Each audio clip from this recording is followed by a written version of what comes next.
बहुत बहुत स्वागत है आप सभी का इलेक्ट्रॉनिक स्टडी यूट्यूब चैनल पर। दोस्तों, आज के अपने इस वीडियो में हम बात करेंगे उत्तर प्रदेश शिक्षक पात्रता परीक्षा, जिसे आप यूपी टेट के नाम से जानते हैं, जो कि आपका 28 नवंबर 2021 में पेपर कंडक्ट कराया जाना है। तो यहाँ पर अगर हम यूपी टेट की बात करें तो ये आपका संस्कृत का पेपर है। आप सभी को पता है ये लैंग्वेज जो है आपकी दूसरी है। लैंग्वेज में आपको चूज़ करने की बात करें तो इंग्लिश और संस्कृत के पेपर में आपको चूज़ करने को रहता है। अगर आपका संस्कृत का पेपर है तो आप बिल्कुल यहाँ से संस्कृत के वीडियोस से जो भी प्रीवियस ईयर के प्रैक्टिस सेट हैं उनसे अपनी तैयारी को बेहतर कर सकते हैं। आज की इस वीडियो में हम 15 क्वेश्चंस तक बात करेंगे। अगर हम प्रीवियस वीडियो की बात करें तो हमने 8 जनवरी 2020 का जो पेपर था 2019 में जो कि होना था नहीं हो पाया था, तो वो आपका हुआ था 8 जनवरी 2020 को, तो उसको मैंने कंप्लीट करा दिया है। तो जो भी प्रीवियस ईयर के क्वेश्चन पेपर हैं पहले हम उनको सॉल्व कराएंगे, उसके बाद ही आपके अदर प्रैक्टिस सेट करवाए जाएंगे यूपी टेट से रिलेटेड। जैसे ही यूपी टेट का पेपर कंप्लीट होगा वैसे ही सीटेट के, क्योंकि सीटेट में पेडागोजी 15 नंबर की रहती है, आप सभी को पता है, और उसमें पैसेज भी अच्छा खासा आता है, तो उसको हम जल्दी ही कंप्लीट करा देंगे, उसमें कोई दिक्कत वाली बात नहीं है। यहाँ पर पहले यूपी टेट का पेपर है तो हम पहले यूपी टेट वाली चीज़ें ही लेकर के चलेंगे। तो आज के इस वीडियो की अगर हम बात करें तो ये संस्कृत का पेपर है। अगर डेट की बात करें तो ये 18/11/2018 का पेपर है। 19 का पेपर मैंने बताया था कि 19 वाला जो पेपर नहीं हुआ था आपका 2019 का 20 में हुआ था, ठीक है, तो उसको मैंने कंप्लीट करा दिया। लाइन से ही हम सारे पेपर सॉल्व कराएंगे। तो दोस्तों, यहाँ पर अगर हम बात करें आपके क्वेश्चन पेपर की तो आपको डेली वीडियोस जो हैं आपको मिलेंगे। रोज के वीडियो में हम आपको 15 क्वेश्चंस बताएंगे विथ एक्सप्लेनेशन। तो आप ध्यान रखिएगा, हर एक प्रैक्टिस सेट के 2 पार्ट रहेंगे, 2 पार्ट में आपका एक पेपर कंप्लीट कराया जाएगा। क्योंकि क्वेश्चंस हैं तो उनको एक्सप्लेन भी करना रहता है, वीडियो हमें लंबा नहीं करना, इसलिए हम चीज़ों को डिवाइड कर रहे हैं। तो चलिए दोस्तों, आज के अपने इस वीडियो को हम शुरू करेंगे क्वेश्चन नंबर 1 से। तो फर्स्ट क्वेश्चन से हम शुरू करेंगे। हमारा पहला प्रश्न है, डा का उच्चारण स्थान है। डा का उच्चारण स्थान कौन सा है, इनमें से आपको बताना है। कंठ है, तालु है, मूर्धा है या नासिक है। तो यहाँ पर दोस्तों अगर हम स्पर्श व्यंजनों की बात करें तो स्पर्श व्यंजन जो होते हैं 25 होते हैं।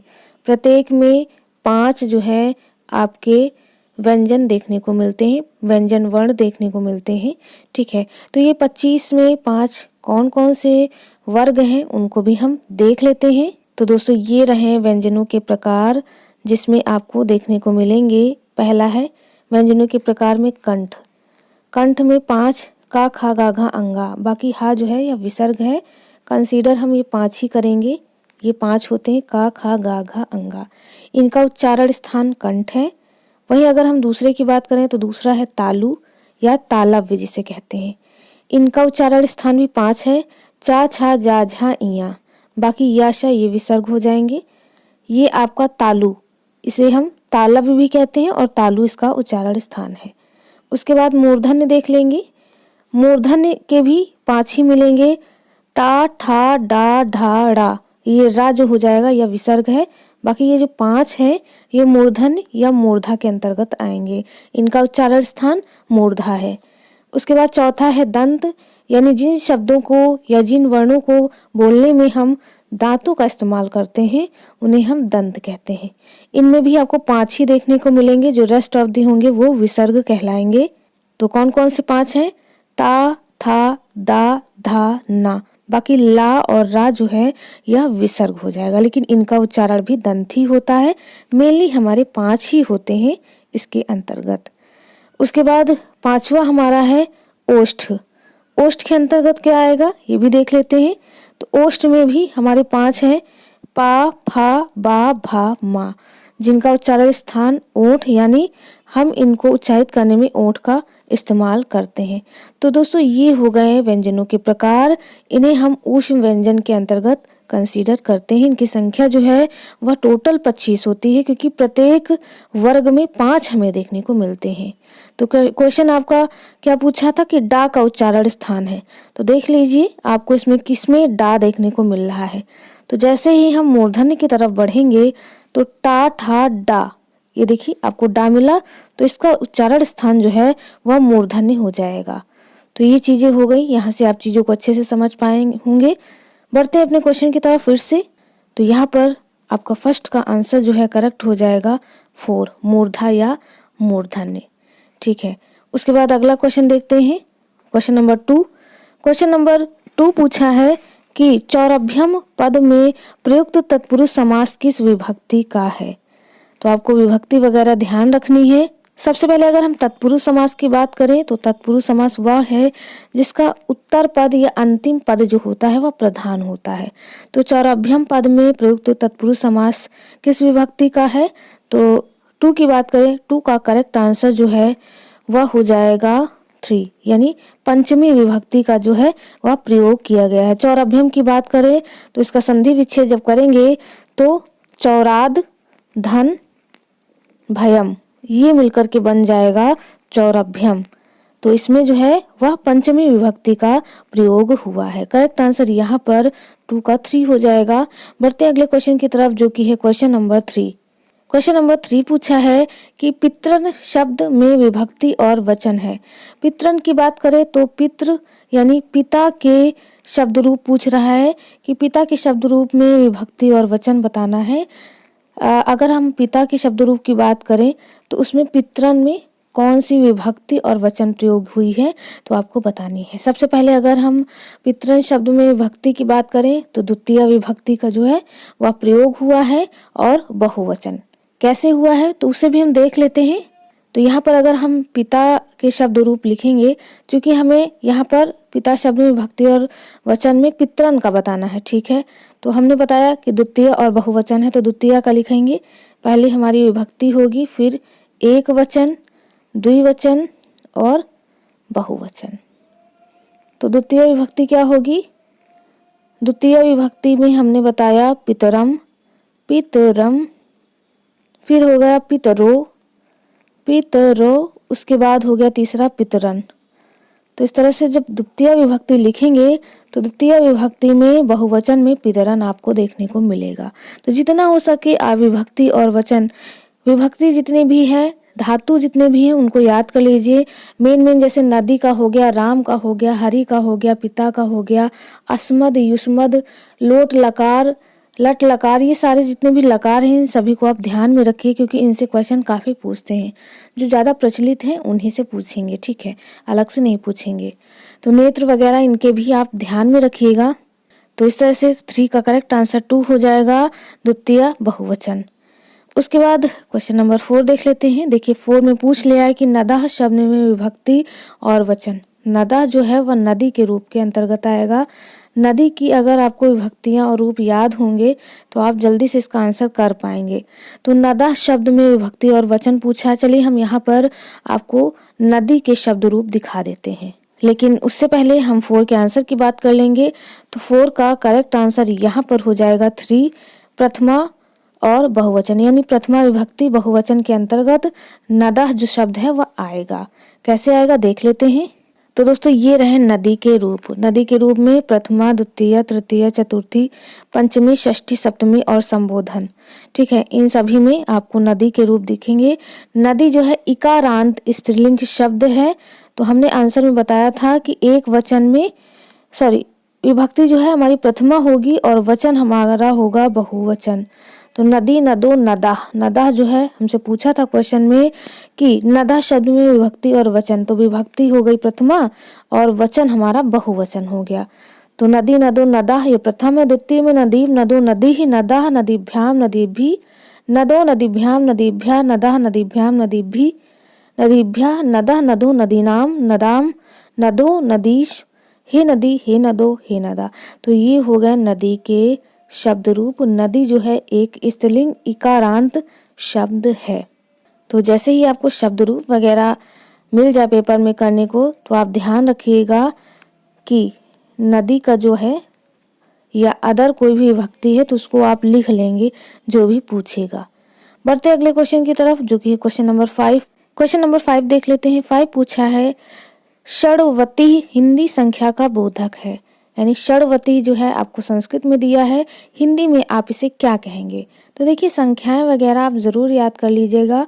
1 से 100 तक आपको संख्याएं याद होनी चाहिए, इनसे क्वेश्चन आपको मिल जाएंगे। तो जैसे यहाँ पर षड़वती दिया है तो नवति देख लेते हैं। नवति का अर्थ क्या होता है? 90। इसको तोड़ते हैं तो नवति मिलेगा, यानी वती को तोड़ेंगे तो नवति। नवति का अर्थ होता है 90, ठीक है। और षड़ का अर्थ होता है, यानी हम इसको अगर षष्टा लिख दें, षड़ या षष्टा, तो इसका मतलब होता है 6 संस्कृत में। तो इस तरह नवति का वती हो गया और षड़ का मतलब 6। तो इस तरह से 90 और 6 कितना हो गया? 96। तो इस तरह से हम इसको निकाल लेंगे इसका आंसर। तो 5 का इस तरह से यहाँ पर करेक्ट आंसर 2 हो जाएगा 96। वही अगर हम बात करें अदर संख्याओं की तो 66 या 66 को हम लोग संस्कृत में षट षष्ठी कहेंगे। षट षष्ठी, इसका मतलब होता है 66 या 66, ठीक है। 67 यानी 67 होता है। 67 को क्या कहेंगे? तो 67 सप्त षष्ठी, सप्त षष्ठी, ये हो जाएगा 67 का। वहीं अगर हम बात करें लास्ट वाला आपका दिया है 36, 36 को संस्कृत में क्या लिखेंगे? तो षट त्रिंशत, त्रिंशत का मतलब 30 होता है, षट मतलब 6 होता है। तो इस तरह से 36 का षट त्रिंशत आ जाएगा। तो इस तरह से दोस्तों आपको संस्कृत के जो संख्याएं हैं उनको ध्यान में रखना पड़ेगा। बढ़ते अगले क्वेश्चन की तरफ, जो कि है क्वेश्चन नंबर 6। क्वेश्चन नंबर 6 देख लेते हैं। क्वेश्चन नंबर 6 पूछा है भवत क्रियापद में प्रयुक्त लकार पुरुष और वचन है। भवत यानी ये भू धातु का लकार पूछ रहा है कि भू धातु में कौन से लकार पुरुष और वचन का प्रयोग हुआ है। तो 6 की बात करें, 6 का करेक्ट आंसर जो है वो 4 हो जाएगा। भू धातु में जो प्रयुक्त लकार है वह है लोट, और पुरुष है मध्यम, और वचन है बहुवचन। तो इसके हम धातु रूप देख लेते हैं। तो ये रहे भू धातु के लोट लकार। लोट लकार को हम लोग आदेशवाचक शब्द के नाम से जानते हैं, ठीक है। तो इसमें पूछ रहा था आपका क्वेश्चन कि भवत यानी भू क्रियापद में प्रयुक्त लकार पुरुष और वचन है, कौन सा लकार है? तो अगर हम भवत की बात करें तो देख लेते हैं इसका पहले हम शब्द रूप। भवतु भवताम, भवंत भव भवतम भवत, भवानी भवाव भवाम। आपसे क्वेश्चन में पूछा था कि भवत भवत भवत क्रियापद में प्रयुक्त लकार, तो भवत आपको कहाँ दिख रहा है? तो अगर हम भवत की बात करें तो हमें बहुवचन में दिखा भवत, यानी मध्यम पुरुष के बहुवचन में हमें भवत देखने को मिला। मध्यम पुरुष में बहुवचन में हमें भवत देखने को मिला। तो क्वेश्चन आपका भवत ही पूछा था कि भवत क्रियापद में प्रयुक्त लकार कौन सा है। तो ये लोट लकार के अंतर्गत आएगा बहुवचन में, और पुरुष रहेगा मध्यम। इस तरह से हमारा आंसर हमें मिल गया है। तो इस तरह से 6 का करेक्ट आंसर हमारा 4 हो गया, लोट लकार मध्यम पुरुष और बहुवचन। क्वेश्चन नंबर 7 देख लेते हैं। 7 पूछा है सर्वनाम शब्द नहीं है। सर्वनाम आप सभी को पता है कि जो संज्ञा शब्द के स्थान पर प्रयोग किए जाते हैं उन्हें हम सर्वनाम शब्द कहते हैं। तो यहाँ पर 3 की बात करें तो 3 का आंसर हो जाएगा आपी। आपी जो है यह सर्वनाम शब्द नहीं है। आपी का अर्थ क्या होता है? आपी का अर्थ होता है भी, जो कि एक अव्यव शब्द है, जो कि एक अव्यव शब्द है, ठीक है, जो किसी लिंग विभक्ति वचन व पुरुष में परिवर्तित नहीं होता है। जबकि अन्य विकल्प की बात करें जैसे यूयम, तौ, तस्मै, ये सभी विकल्प जो है वह सर्वनाम शब्द से रिलेट करते हैं। ये सभी सर्वनाम शब्द हैं। तो सर्वनाम शब्द जो संज्ञा के स्थान पर प्रयोग होंगे, ठीक है। बाकी आपी जो है इनका प्रयोग ना तो हम वचन में कर सकते हैं, ना तो लिंग, ना तो विभक्ति, तो ये परिवर्तित ही नहीं होते, ये अव्यव शब्द होते हैं। करेक्ट आंसर यहाँ पर जो है 7 का 3 हो जाएगा। बढ़ते हैं क्वेश्चन नंबर 8 की तरफ।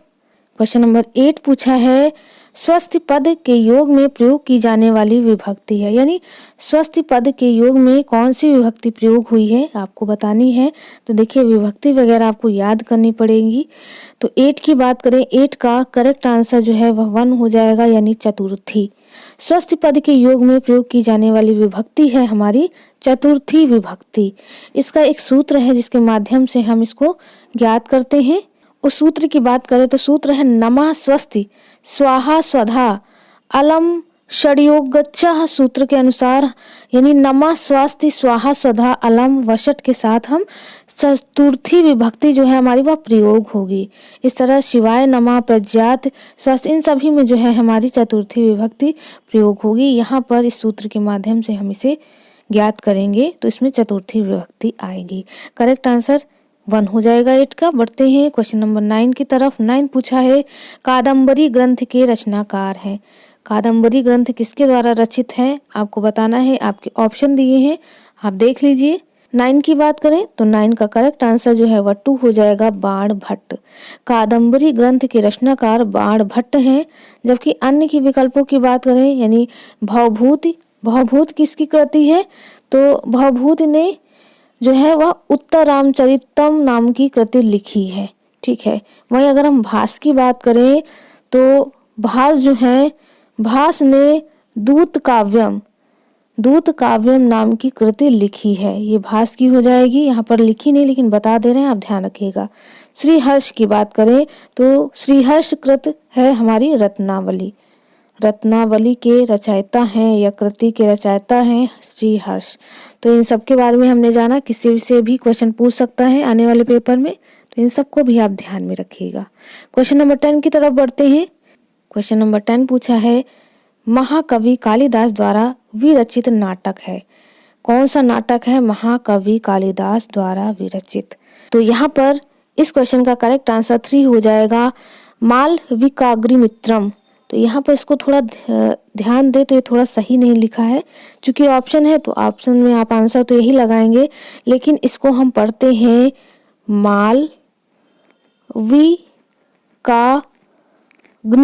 विकाग्नि मित्रम। यहाँ पर ध्यान दीजिए कि यहाँ पर लिखा है मालविकाग्नि मित्रम, काग्रि मित्रम लिखा है जबकि मालविकाग्नि मित्रम है, यानी अग्नि आ रहा है। तो सही तो ये होगा, लेकिन जो आपके ऑप्शन में दिया है आप टिक उसे ही करेंगे। साथ ही अगर हम बात करें संस्कृत साहित्य में महाकवि कालिदास की, तो इनके द्वारा कृत 7 अद्वितीय रचनाएं दी गई हैं। ठीक है, जबकि अन्य विकल्पों में जो रघुवंशम है, रघुवंशम की बात करें, ये कुमार संभव द्वारा 2 महाकाव्य के अंतर्गत आएंगी, जिसमें पहला है रघुवंशम।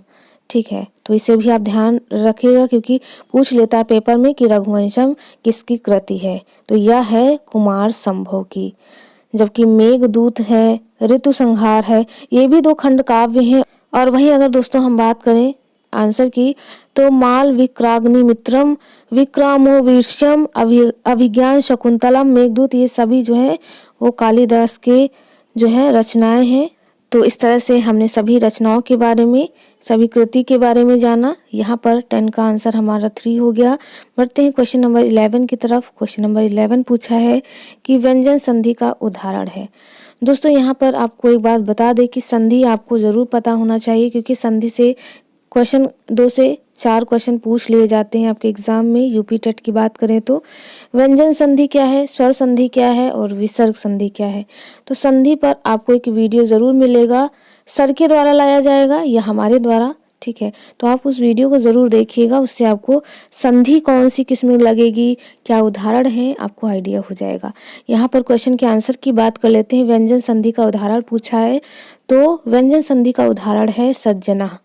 अगर इनको हम संधि विच्छेद करेंगे तो सद धन जना जो है वो हमारा संधि विच्छेद होगा। ठीक है, तो इसमें हमारी व्यंजन संधि देखने को मिलेगी। बढ़ते हैं अगले क्वेश्चन की तरफ, जो कि है क्वेश्चन नंबर 12। क्वेश्चन नंबर 12 देख लेते हैं। क्वेश्चन नंबर 12 पूछा है उत्तम पुरुषम से संबंधित सर्वनाम शब्द है। सबसे पहले दोस्तों आपको पता होना चाहिए कि संस्कृत में पुरुष कितने होते हैं। संस्कृत में पुरुष की बात करें तो 3 पुरुष देखने को मिलते हैं। पहला हो जाएगा प्रथम पुरुष, ठीक है, दूसरा हो जाएगा मध्यम पुरुष, तीसरा हो जाएगा उत्तम पुरुष। ये 3 प्रकार के पुरुष देखने को हमें संस्कृत में मिलते हैं। तो उत्तम पुरुषम से संबंधित सर्वनाम पूछा है, इनमें से कौन सा होगा। तो यहाँ पर आपको तद, युष्मद, अस्मद इन तीनों के बारे में लाइन से पता होगा तो आपका आंसर निकल आएगा। चलिए हम देख लेते हैं। तो सबसे पहले हम पुरुष लिख लेते हैं, उसके बाद एक वचन, उसके बाद द्विवचन, उसके बाद बहुवचन। ठीक है, तो ये हो जाएगा पुरुष में हमारा प्रथम पुरुष। प्रथम पुरुष में हमारा क्या आ जाएगा, सा। द्वितीय या एक वचन द्विवचन में हो जाएगा सा, तौ, ते। उसके बाद मध्यम पुरुष में क्या आएगा, मध्यम पुरुष में हमारा त्वम, युवाम, युवाम, फिर यूयम, ये मध्यम में आ गया। उसके बाद आ जाएगा उत्तम पुरुष, क्योंकि हमारा उत्तम पुरुष पूछा है तो अहम, आवाम और वयम, ये हो जाएगा उत्तम पुरुष में। उत्तम पुरुष से संबंधित सर्वनाम पूछा है तो यहाँ पर देखिए आपका लास्ट में बहुवचन में वयम आ जाएगा। ना तो आपके ऑप्शन में अहम दिया है, ना तो आवाम दिया है। देख लीजिए, ना तो अहम दिया है, ना तो आवाम दिया है। दिया क्या था हमारा आंसर में, दिया था वयम, जो कि उत्तम पुरुष बहुवचन के अंतर्गत वयम दिया था। तो इस तरह से आप आंसर फाइंड करेंगे। तो उम्मीद है आपको इन चीज़ों के बारे में अच्छे से समझ आया होगा।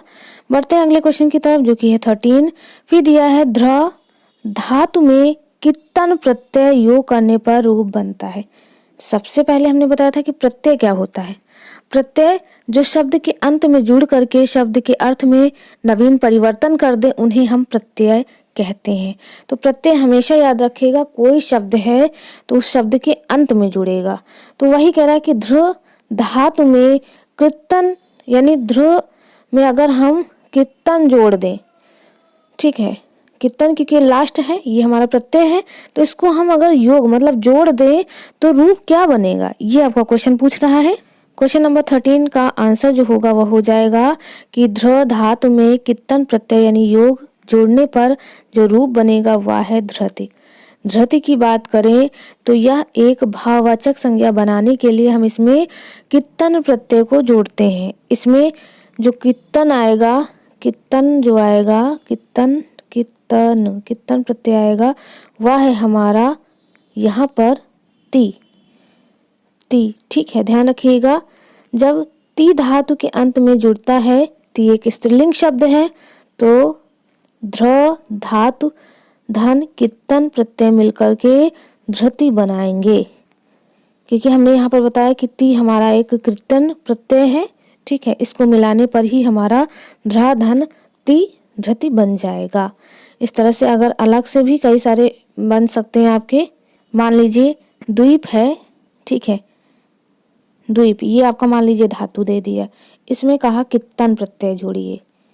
कितन यानी हमें ती जोड़ना है, कितन हमने बताया ना कि ती जोड़ना है, कितन के जगह पे हम ती लिखेंगे, तो ये बन जाएगा दीप्ति।